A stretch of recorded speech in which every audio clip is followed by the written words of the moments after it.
Mygavan and Melanine, and well met indeed. I am Arakair Galadith, and the head of the Submod Divide and Conquer. Welcome back to Divide and Conquer as we continue on as the Kingdom of Gondor. Now, there are again a few things that I'm going to talk about before we properly begin, so if you're... I apologise. But, number one, 1.1, the problems with the crash reports that we've been getting. Now, first of all, we needed to step back and look at this a bit more, I don't know, to look at it a bit more, basically. Over 2,000 odd people have downloaded 1.1 so far, and those that are reporting that they've got the constant crashes is a tiny minority. And in the Angmar video yesterday, I did ask all of those, I asked for as much feedback as possible, people saying they've got no problems or anything like that. And there was a vast number of people, now just as many people have said they've got no problems as have said they have problems. Let's assume, therefore, that well, a few, actually we've got more reports of positive than we have of negative.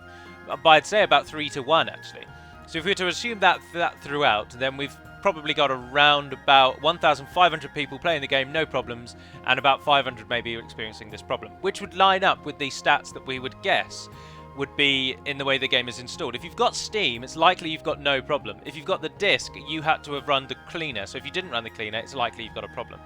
But the captains with no names that are causing the loads and loads of crashes, that is 100% because the installer's not deleting the file it's meant to, or the cleaner's not being run when it should be. So, in order to avert this problem, there's nothing really that I can do, but on the patch 1.2 that will come out in the next few weeks, just addressing a few minor bugs, because as I say, it will then be ages before we do any more major work on DaC. So I wanted to just clear up these few minor bugs so we don't leave it with them in their problems. But in the patch 1.2, I'm going to change the way that it's installed so that the cleaner is installed to its correct location straight away. And I'm going to tell every single human being who downloads DaC to run the cleaner. I know that's a difference from how we've done it in the past, and it's going to install slightly differently as well. But that's the only way I can ensure that the files are being deleted, because if they're not being deleted, these crashes will persist. If you've got the crashes in your own game, you just need to head to data text, and then within the text file is a file called names.txt.strings.bin. You'll need to turn on extensions. If you might just have two names files. Well, one of them will be a text file and one of them will be a strings.bin file, and you need to delete the strings.bin. That is the problem. For a more detailed explanation, as I've said in the last one, but I'll say it again now because I don't really mind. The game creates a cached version of every text file, and it uses those to ensure that changes to those files don't break the game. The problem is when you want changes to those files, you've got to delete the cached version so the game can regenerate it. And the problem is it's not the problem was it's using the cached version because it's not being deleted by the installer or the cleaner's not being run. So that means that the other name file, which is in the main data folder, there are two files that control the names that you see in the game. And it means that one of them doesn't match up to the other one because the cached file is being used, not the new file. So it gets around that by it'll turn to one of the files to generate a name, and it'll take the name from there. Then it will turn to the other file to generate that captain's in-game name, because everyone has an in-file name and an in-game name, and there's two files. One file covers their file name, one file covers their game name. For example, the Nazgul are known to you as Dwar of War, Korahil, the Blind Sorcerer, Kermal, the Ithilien, the Witch King, blah blah blah. But in the files, they're called Nazgul A, Nazgul B, Nazgul C, Nazgul D, Nazgul E, etc. Or etc. Sorry. So, because the files aren't matching up, the game is taking a name from the first file, and that game name might be like Ithilien 20 or something. It's not, it's actually their name, but let's assume it's Ithilien 20. And it will go to the other file to find out what to generate in-game, and it will find that that unit doesn't exist, so it just creates a captain with no name, and then eventually it will crash. That's essentially what's happening. So that's we know how to fix it, we know how to solve it. The second thing that I'm going to have to do is under the new Saruman ring script. Now, Orpscrape might have explained this to me, and I may have just forgotten. But in order to fix it, he did change one minor thing, or one minor thing has changed, and that is that Saruman has to be the one to get the ring. Saruman has to be the general in control of the city where the ring is found. So you can take the city with anyone you want, but then get that general out and get Saruman in. And he has to have 7 or less ancillaries. You can move ancillaries between generals, so you can free it up like that. But it has to be Saruman who gets the ring. Now, it didn't used to be, but I'm willing to take that minor point in order to have a fixed script. So we're getting some people who are saying that nothing's changed and it's not working and they're having problems, and that's because if you don't use Saruman to be the general who claims the city with the ring in, he won't get the ring. If you give it to another general, one turn after that other general gets it and you accept that you're going to give it to Saruman, the ring disappears and the script then goes into a loop and it never ends. So you've got to be Saruman the one to pick it up. That was the other thing I wanted to say. And I think there was one other thing. Oh, yes. And the other thing as well, from seemingly overwhelming support, and something I'd quite like to do as well, is once these DaC campaigns end, what I am going to do is go down to 2 campaigns, but with 2 videos per week. So and most people have said they like the idea of 1 evil and 1 good campaign, and I'm down with that as well. So I think what I will probably do is see these 4 campaigns out before we start bringing in the new policy, because I want the new campaigns to both start on the same build, so that again, its crashes are cut down right to a minimum and there's no real problems. So these 4 campaigns will conclude, and if one of them finishes like a month or something before the other one, I'll just fill the gap with something in that time. And then we'll start again with 2 brand new campaigns that I'll do a vote for, and it'll be 1 evil and 1 good campaign, and there'll be 2 videos of each a week. So you'd still get 4 Divide and Conquer videos in a week, but they'll be only spread over 2 campaigns. Right, that's 5-minute long introduction. I apologise wholeheartedly, but as the leader of DaC, and this being now our main way of speaking with you, our fan base, our populace as it were, I unfortunately have taken to this as the best way to get information out. Sadly, not enough of you are really on Total War Center to see the comments there, and it can be quite a trawl to go back and look for the comments that you're actually looking for. ModDB is just a pit. It is just a pit. I've been monitoring it a bit more and I've been answering some comments, but it's just terrible, to be honest. It is just terrible. So that leaves YouTube as the best place for me to get info across, because I can directly tell you the info I want to with my as I say it. So there we are. But I think we're at an end turn, so we'll move along. Our spy's covering the Morannon still, yes, and we've got a diplomat in Dol Guldur who was trying to get map information, but they were having none of it. Why don't you head over to Lothlorien, see what you can find out there. Without question. Stopping here. Right, sorry, I did the lip-kissing noise. In the south, Harad crossing the straits, the Ithir Anduin, the mouths of the Anduin, and Utbah is coming up from Harad. But I don't think he's going to be able to take that town, to be honest. I think we've got him there. Also, I'm kind of hoping that they do take Western Osgiliath so that we can very quickly take it back, then retake Eastern, then crush Captain Radhur, and then push out. Once the army, in inverted commas, that the Witch King controls in the Eastern Osgiliath is destroyed, I believe every invasion army has been defeated. So, not too far away. We've also got a little mini army training in the towns around our capital. So we're going to have quite a lot of support. But at the moment, we're at an end turn. So there we are. Apologies for the lengthy introduction. In better news, it's only 2 weeks until Christmas. And I'm afraid, for those of you who are humbugs, misers, Scrooges, I love Christmas. And it's a cracking family time. And I'm really looking forward to it. So that's always giving a good buzz. Also, I have the week after Christmas off, which is most likely when patch 1.2 will come out. I rarely ever give dates, but that week off that I've got is the best time for me to do most of the bug fixing I can do. And that's when it will likely come out. And also that will give you all enough time to have played some campaigns, because it will not be save game compatible because we need to edit the campaign script. So I apologise. But now, as I said, I think we can win this, and we're about to get a chance to prove it.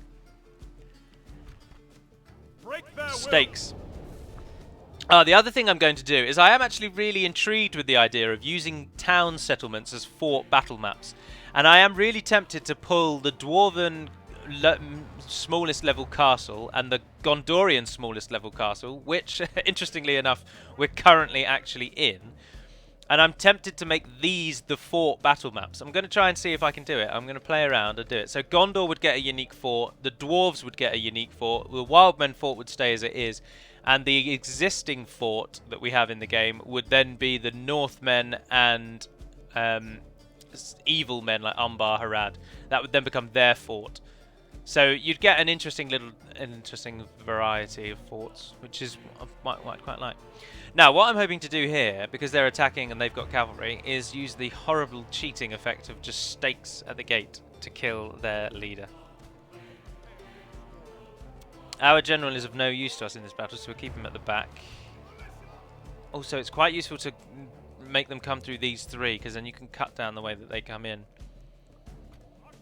And we've got 3 units of ranged units as well. Also, we don't really want to defend the gate because they're going to mount up on the wall anyway. And let's go and stand back there for now. You go and stand there. Right, so you gentlemen, you're the ones that we want. That should be in, right. Move a bit over. There we are. Don't fire at will. Another interesting thing that I can tell you, I mean, Hummingbird will probably post some pictures of it soon, but this unit, the Lebanon Marines, although I'm going to try and find a way to keep their look in the game, but they are going to be taken out. And they're going to be replaced with a unit from Lamadan.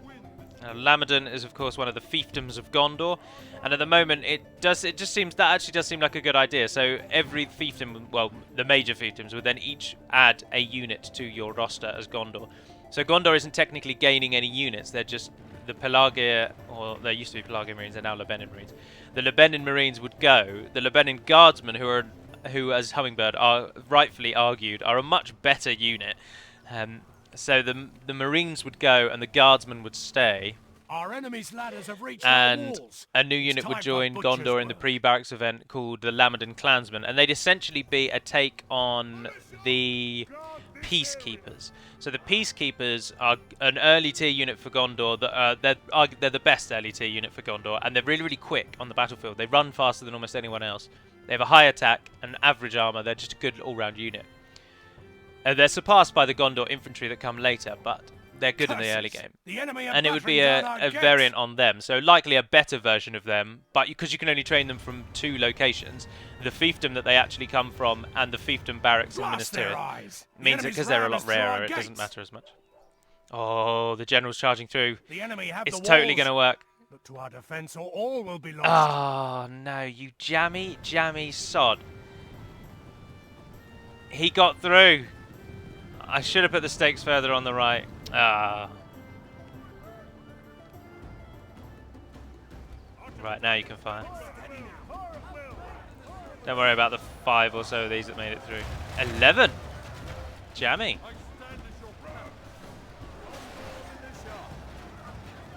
And 11 Southron Lancers as well.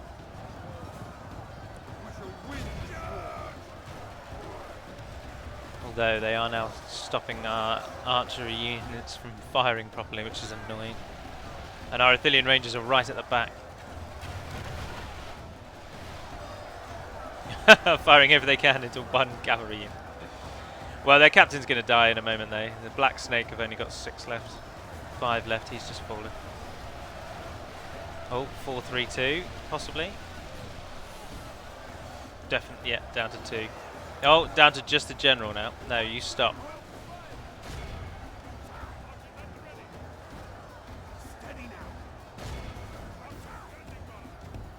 Archers, run yourselves out. Oh no, what have you done? What have you done? Right, the general has died. Shoot the Haradrim Spearmen, shoot the Haradrim Spearmen, shoot the Haradrim Spearmen. Come off defense. There we are. Oh, it's pretty even at the moment thanks to the bloody trollmen. Making Harad stronger was such a good idea. It's one of the few changes we've done that's had a real impact. When you're faced with Harad now in battle, it's no longer another horde faction who just happen to not look like orcs. They're now a threat. They are now a proper challenge. Their units are better than Gondor's now, but they've got far less defense, so they're way more susceptible to arrow fire, but they are overall like this, easier to kill. The enemy are badly bloodied. They have lost half their men. Right, now we've just got the yeah, run up onto the wall, see if you can, because they're surely going to run away. Oh no, they're getting involved.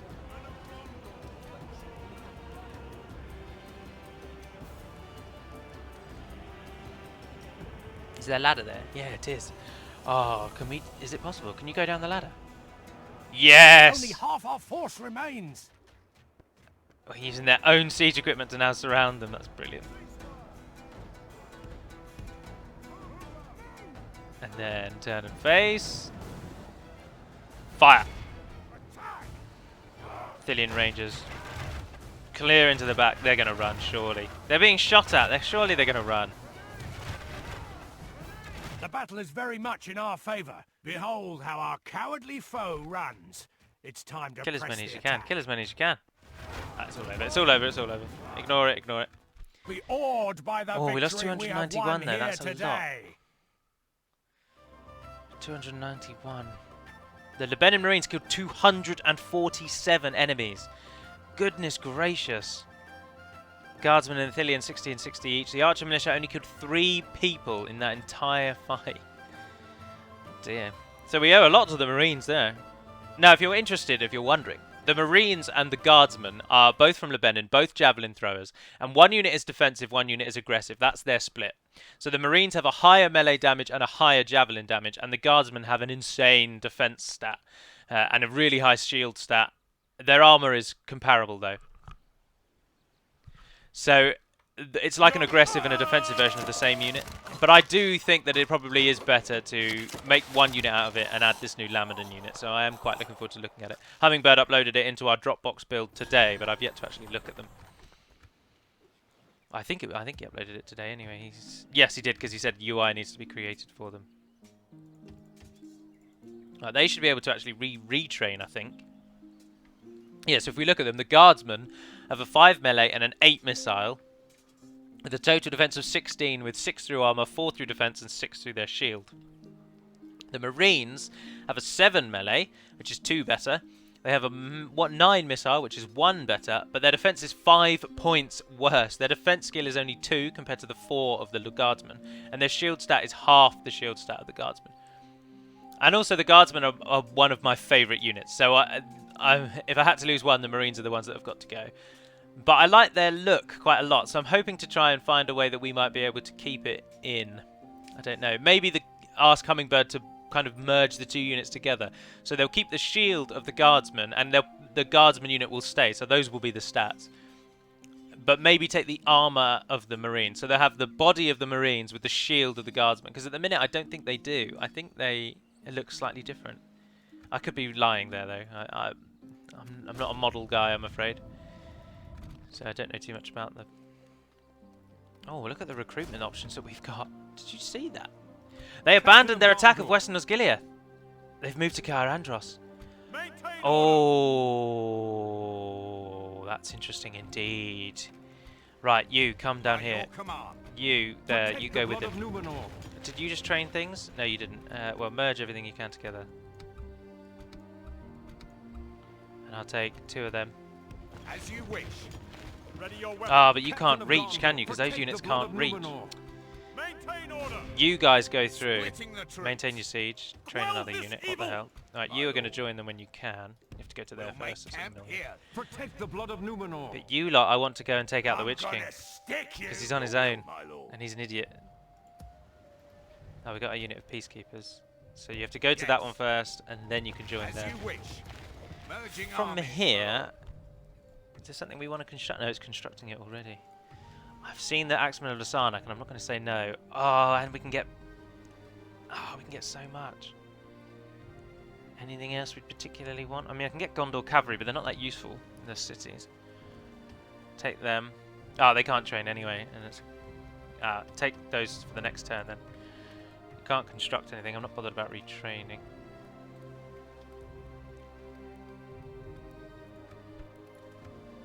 Callan had his building. Caer Andros, what are you building? You're not. We could get a Stuart's Hall and get another free upkeep. Get everything cheaper again. Or we could get better income from that, or better income from that. Or no, should we use the money out here in the west where we can build things that will give money, like land clearance, or even a port? Yes, a port out there is a good idea. Oh, I'll tell you what, actually, we could get the governor's quarters, make everything a bit cheaper. Yeah, I'll go for governor's, because Gondor looks like it could be quite wealthy. I'm not going to turn down wealth. You can have a port. Oh, didn't someone say that Long Gallen is a really wealthy region? Let's build a port there first. Awaiting your command. Dervin, continue making your way east, my friend. Marchmen! Right, Austin Ithil can't train or retrain anything. Okay, so we should easily be able to retake that. Protect the blood of Numenor. Captain of So Gondor. you lot are going to join. Protect the blood of Numenor. Ready your And weapons. all of you, except for that unit we just joined, are going to attack the Witch King. He ran away, the coward. Ah, but that means he'll call that army in. Have a taste of my blade. Oh, do we want to face that army on the field? That's a question. That is a question. We need to kill it at some point, and this is the best chance we've got. We've got 2 units of Ithiliens, we've got some javelins, 2 units of javelins, 2 generals, we've got some pikes, and the guardsman units. Yeah, go on. Assail the enemies of Gondor. We'll get the bastard. They've got 4 trolls. We're not too concerned about only 4, even though they have got a 9 experience, a 7 experience. Oh, shizer. Right, this is going to be a real struggle, but I think we can do it. Don't let them any further. Oh, they're coming in on the left. What number is this? Gondor 9, isn't it? Angmar 9 was last time. Gondor 9 is this time. Battle of Ithilien.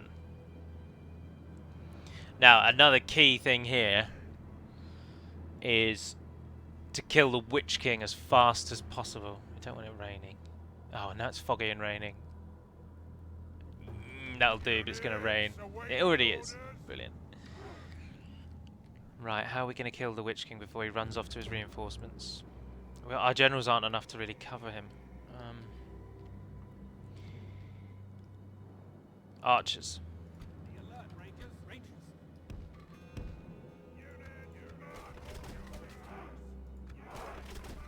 Some stakes in the trees there. Pikemen can't actually hide in trees. Little tidbit for you. Everyone else is currently hidden. That's interesting, isn't it? This doesn't even look like forest, and yet it is. Fascinating. Right, these are our 4 best units. It's going to ensure. Now these ones here aren't not too interested in. The javelins are also good units. Are you hidden if you're over there? Yeah, you are. Look at that. Everyone can hide. The only people that can't hide are generals and pikemen. The enemy have brought up more men. Right, and the Ithilien Rangers are firing. Ah, but he is running away, and we didn't get any of them. Right, so that's over. I was never going to chase him down, we'd get massacred. So now we need to figure out how we're going to defend against that army that's coming towards us. I think if we... Surely they'll come and attack us. Surely. He says, really hopefully. I don't think they will. We might have to go out and hit them, that's annoying. You go nice and wide across the back there. 3 archers come across the back here.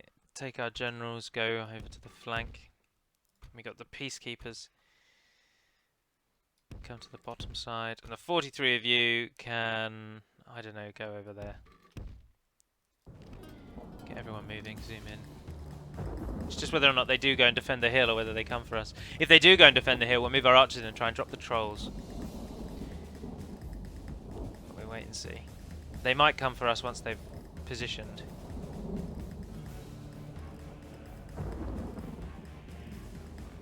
Oh, this is terrible rain. But I chose this day on purpose.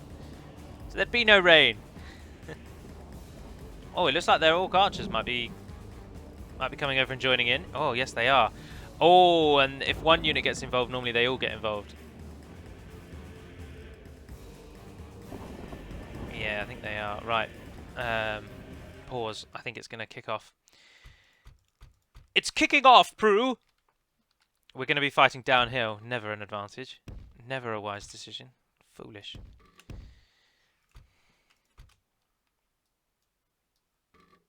Come here-ish. You 2 are firing already, but they won't be, so run them up to this side. Generals, come a bit wider.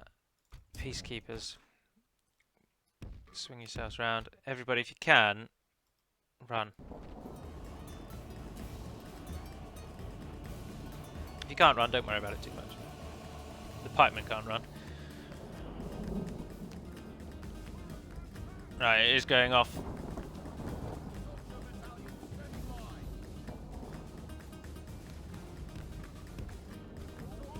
We're not going to be able to flank anything. Please throw your javelins at those trolls. Go on. Bugger.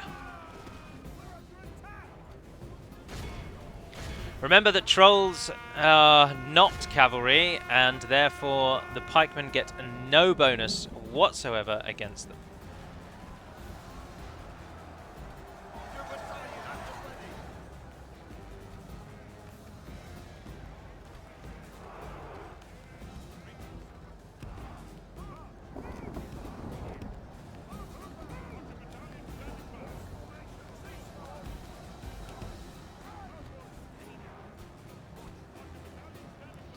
Right, we need to use our generals to do some hit and running. Some running and hitting, or this is never going to go down. Oh dear, oh dear, oh dear, oh dear, oh dear. Right, the lines have met. We're better than them, but... Oh, how on earth have they gotten through already? Oh no, and the trolls are just going to be slaughtering us. Screw the pikemen, shoot the trolls.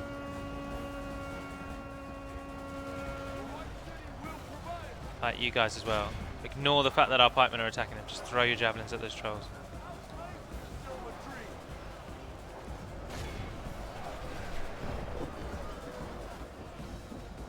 Who's this coming down here? Orc raiders, they're not a threat.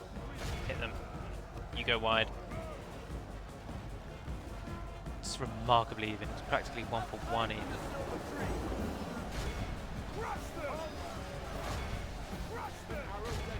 Are you shooting the trolls like I told you to? No! Stop! Stop what you're doing! Right, you men are ready to plug gaps. Southron Lancers want a taste. We'll give them a taste. Right, the pikemen have died or are running, and the trolls haven't died.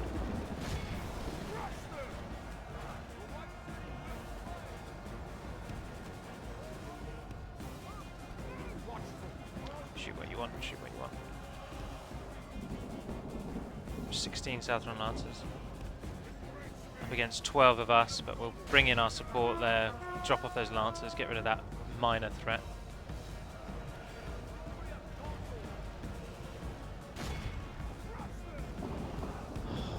Will you just stop? Right, you come up here, you're going to flank attack. Those are running, they're firing at whatever they want to fire at. Lancers are down to 6. Oh, it's so tense.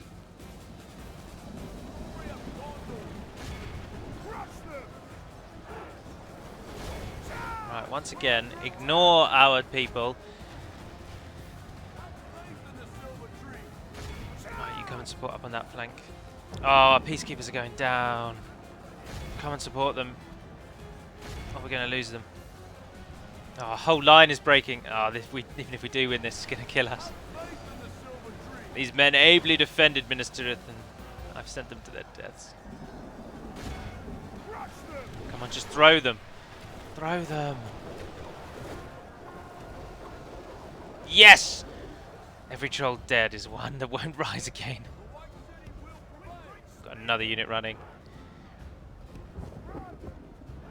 The enemy are badly. We've lost half of our men. Perfect timing.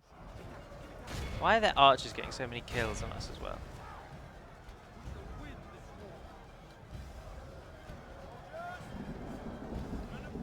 Now you see that they're never going to break until the Witch King dies. His presence here is going to turn the orcs from pathetic rabble into strong, dependable soldiers. All of the trolls are dead. Ah, we have one chance now to gain some strength on this northern side.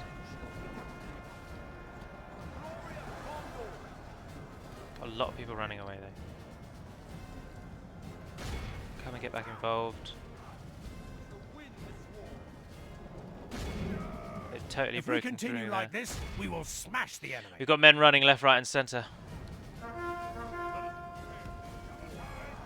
They haven't even used the Witch King yet. He's not even joined in yet.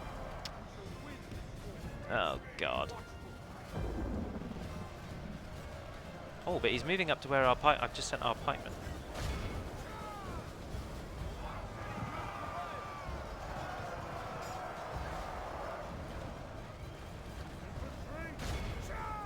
Is that legit? Oh no.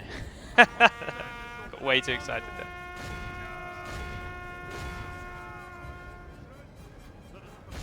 Our left flank is totally collapsed. But the Ithilien Rangers aren't anything to scoff at in battle, so I mean we've still got some hope.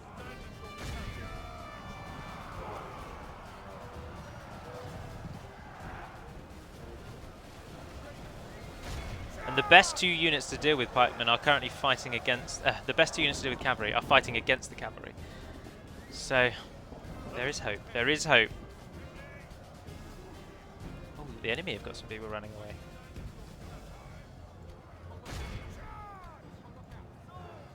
Oh, the spearmen have survived. We have one on that north.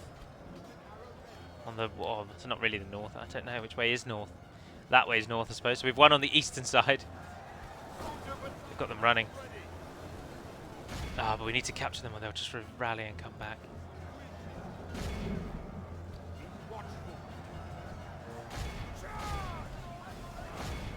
Keep it up. Oh, the Witch King is taking a beating. Oh, he was. Until he got everyone running away again. Yes, now capture as many of them as you can. Ah, so the Witch King is fighting, but his army is dying around him. This is very good news for us.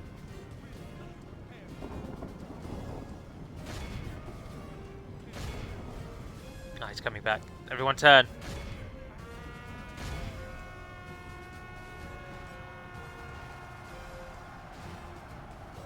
Kill him.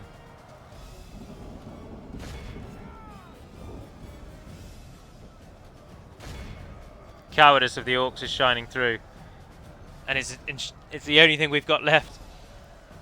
And how our whole army fights against the Witch King. Surely he can't take on that many and win. His whole army is running away now.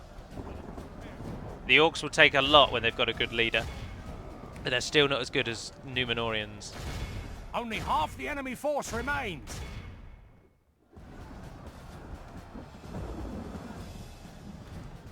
If we continue like this, we will smash the enemy. Alright, so now it is just the archers and the Witch King. The rest have fully run away.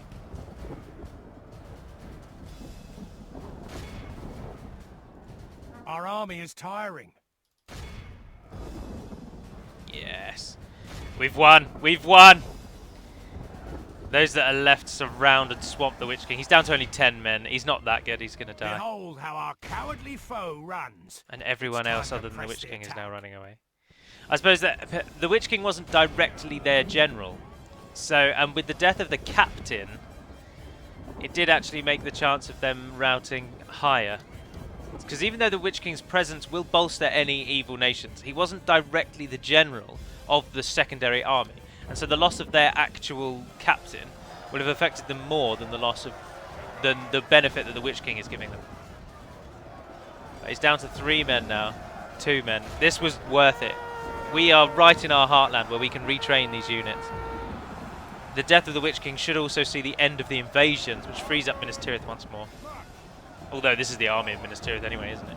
If we continue like this, we will smash the enemy. Now the only problem is he'll have high personal security stats and he'll take ages to die.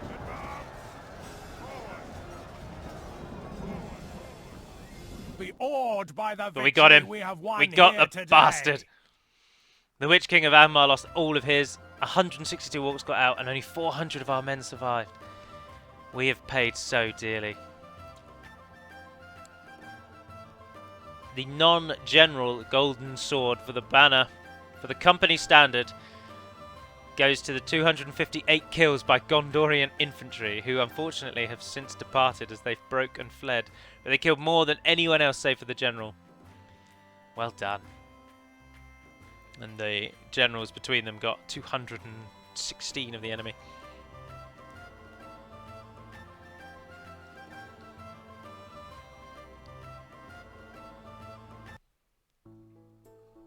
Well, that is jolly, jolly good news. Kill them all. We have vanquished the enemy. Oh, that army is Watch so for the enemy. depleted, though. So depleted. March to exhaustion. But we have got troops training. We've got armies on the way back, and now we're making even more money, an outrageous amount of money. So much money, in fact, that I'm tempted to chuck a library in here for the next turn. optimistic that we'll now hold onto the Black Gate. But we need to secure Ostithil, though. Ideally, we need to push back down and take the City of the Fountain back. But it's too open, the City of the Fountain. They can come across the river here, and they can come across the river here, and it leaves it open to 2 attacks. Whereas Ostithil, they're only coming up this road, basically. There's no other way around, is there? So, with any luck, we can hold there. And the army at Fanwalon, we're making all of this money, even with an army of this size in Fanwalon.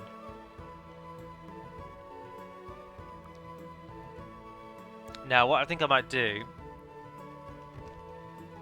is because I don't think we need 2 generals here, but our faction heir, I don't really want him anywhere dangerous. So send him over to Pelagia to become like the governor. It earns us a bit more money. And Yorthon's not very good, but Angbor is a cracking general, so let's go and get you back. Who is currently our best? Stuart Denethor. And he's just sitting in our castle doing sod all. But that will conclude this episode, so we'll just run through the last few things that we're doing. Oh, they both just got communal farming. Oh, I'm not going to say no to buildings that might get me money, so...